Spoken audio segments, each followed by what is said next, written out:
Bonjour, allez, aujourd'hui ça y est, nous sommes préparés toute la semaine à aller vers l'expérimentation de la réconciliation. Et bien aujourd'hui c'est notre mission, on y va.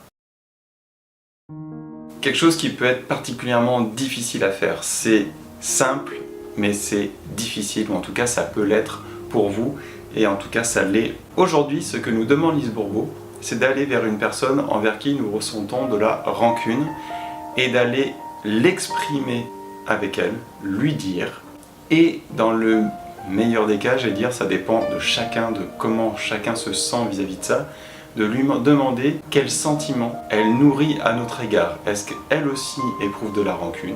Est-ce qu'elle éprouve autre chose? Et essayer de, petit à petit dans le discours, de deviner quelle est la blessure qu'elle entretient ou que notre relation avec elle entretient.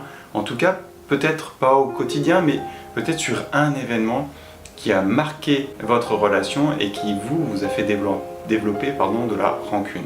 Il ne s'agit pas ici de pardonner à la personne ou de se faire pardonner. Il s'agit simplement d'aller plus à la rencontre, plus intimement avec la personne et intimement dans le côté des sentiments, dans la sphère sentimentale interne de la personne qui n'est pas forcément très facile à partager au quotidien. Le fait d'avoir une image de ce que vit la personne au niveau des sentiments, des tensions, des blessures et autres, ça permet uniquement de mieux la comprendre et de se rendre compte qu'elle aussi, elle nourrit peut-être des conflits internes. Il y a sûrement des blessures qui sont réveillées par l'interaction qu'elle a avec nous. Et sans porter de jugement, se rendre compte que, eh bien, elle aussi, cette personne, est en proie à des mécanismes qui sont similaires aux nôtres. Ça remet uniquement en perspective les relations et ça permet de se rendre compte concrètement que la personne en face de nous vit les mêmes choses que nous et que sur ce point-là, eh ben, nous sommes pareils. Vous l'aurez deviné, ça amène vers l'acceptation, la compassion, le non-jugement et ça permet justement cette réconciliation et ça nous permet peut-être à nous de pardonner à cette personne et de nous pardonner d'avoir provoqué ça en elle. Et ça ramène justement cet équilibre. On a l'impression qu'on a été peut-être agressé par la personne, mais faisant cette démarche, on se rendra compte que l'on a aussi agressé cette personne. On n'a pas forcément été le premier à l'agresser sur ce terrain-là. C'est peut-être quelque chose qui est relativement récurrent chez elle. Ça peut être aussi notre cas pour nous. On peut en vouloir à une personne, mais on peut aussi se rendre compte que cette personne nous a agressé entre guillemets sur ce thème-là, mais que c'est déjà arrivé auparavant et que ce n'est pas la première fois que ça arrive. Cette démarche est, à mon avis, en tout cas pour moi, difficile.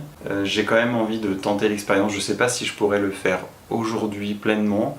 Pour tout ce que j'ai expliqué auparavant, je me référais à une démarche similaire que j'ai entreprise auparavant, à plusieurs reprises avec différentes personnes, mais pas forcément avec quelque chose d'aussi profond que ce à quoi j'aimerais m'attaquer suite à cette question du jour. Et j'arrête là pour aujourd'hui, je vous remercie d'avoir regardé cette vidéo.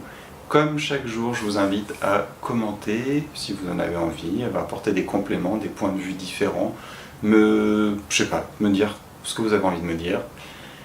Donc les commentaires sont là pour ça. Je vous invite à partager si cela vous plaît, si vous pensez que ça peut aider quelqu'un de voir une vidéo en particulier ou d'entamer cette démarche, elle aussi et cette personne, de suivre une question par jour et du coup de regarder éventuellement la vidéo qui correspond chaque jour.